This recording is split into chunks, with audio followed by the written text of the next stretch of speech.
लेकिन जो सरकार ने जो बिल लाया है और जो इनकी मंशा है, वो मंशा इनको महिलाओं को सांसद में या विधानसभाओं में आरक्षण देना नहीं है।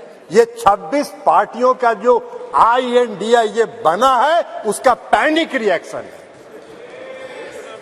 उसके पैनिक रिएक्शन में इन्होंने ये बिल लाया। इनकी कोई मंशा नहीं है। ये जुमला है, सबसे बड़ा 2024 का चुनावी जुमला है। ये महिलाओं को छलने का काम इस बार करना चाहते हैं। 2014 में इन्होंने इस देश के बेरोजगारों को छला, 2 करोड़ लोगों को रोजगार का वादा करके।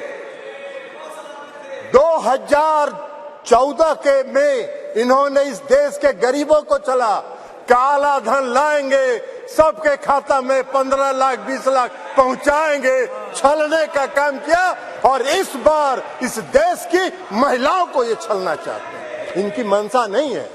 अगर इनकी मंशा होती तो 2021 में इन्होंने जाति आधारित जनगणना प्रारंभ कराया होता। इसलिए कि इस देश की मांग है, इस देश की आवश्यकता है कि जाति आधारित जनगणना आप कराएं। और इस सदन में मांग होती रही, आप नहीं कराए, इसलिए कि आपको कराना नहीं।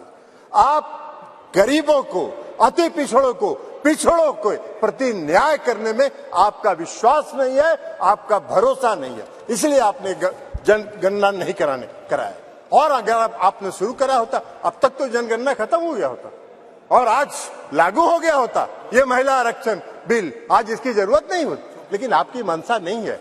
आप 334A जो आपने प्रावधान किया है, वो अनिश्चित काल तक चलता रहेगा और 2024 का भारी जुमलेबाजी करके महिलाओं को छलने का काम करेंगे। लेकिन महिलाएं, इस देश की जनता आपकी जान गई है, आप भारी जुमलेबाज हैं। आपके किसी जुमले पर उसको भरोसा नहीं है, उसको विश्वास नहीं।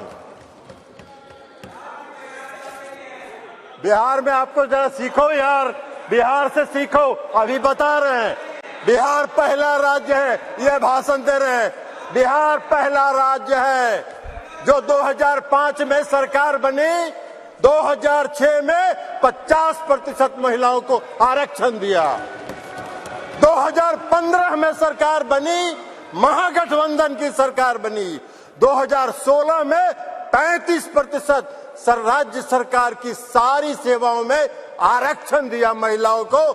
1 साल के अंदर आपकी तरह 4.5 साल इंतजार नहीं करते रहे। कल प्रधानमंत्री जी का सुन रहे थे, आंकड़ा की बात कर रहे थे। अरे आंकड़ा तो आपका 2019 से था, काहे नहीं किया आपने?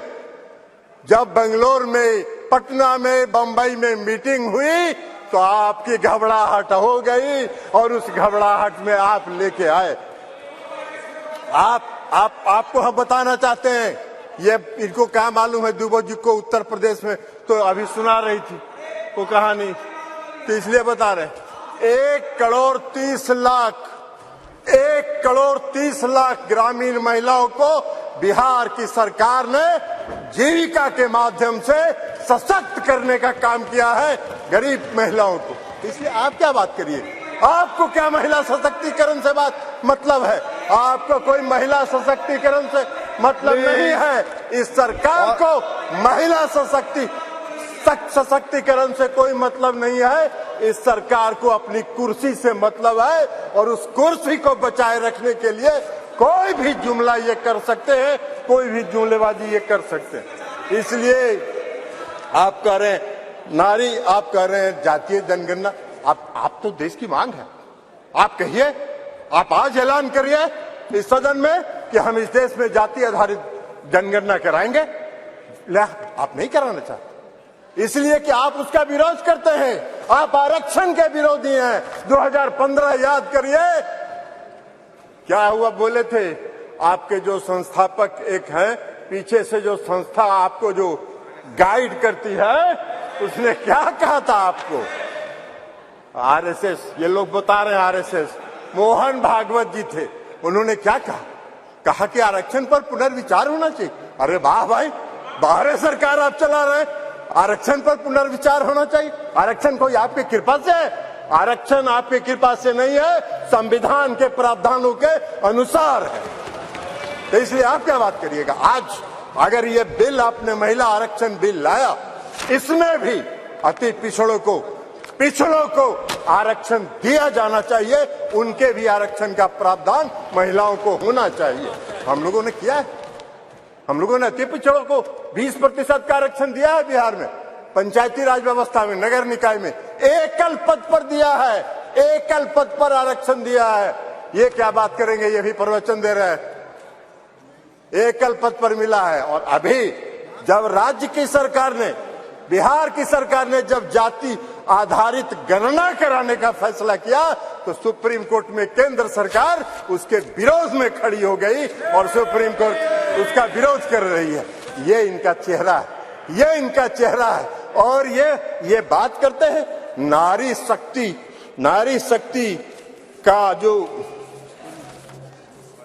नारी शक्ति वंदन की बात करते हैं, बंधन की बात। अरे अपना बंधन कर रहे हैं आप अपना बंधन कर रहे हैं, अपने कुर्सी का बंधन कर रहे हैं, अपनी सत्ता का बंधन कर रहे हैं, अपनी सत्ता को बचाने का बंधन आप कर रहे हैं। आप वादा करते हैं, आप 2014 में वादा किए और आपके गृह मंत्री जी ने कह दिया ये जुमला होता है, चुनाव में इसी तरह चलता रहता है। आज आप बात करिएगा नारी शक्ति बंधन का, 2024 के बाद कहिएगा अरे ये तो जुमला होता है, ऐसे ही चलता है चुनाव। यही आपका चरित्र है और यही आपकी मंशा है। इस देश की जनता आपके चेहरे को पहचान गई है, आपको पहचान गई है, आपके झांसे में नहीं पड़ने वाली है। आपको सत्ता से 2024 में मुक्त होगा, वो भय आपको सता रहा है, वो भय आपको सता रहा है। और इसलिए ये बिल आप लेके आए हैं, इसलिए इससे कुछ नहीं होना है। और इसे कहते हुए मैं इस बिल का समर्थन करता हूं और इस बिल का समर्थन करते हुए अपनी बात समाप्त करता हूं।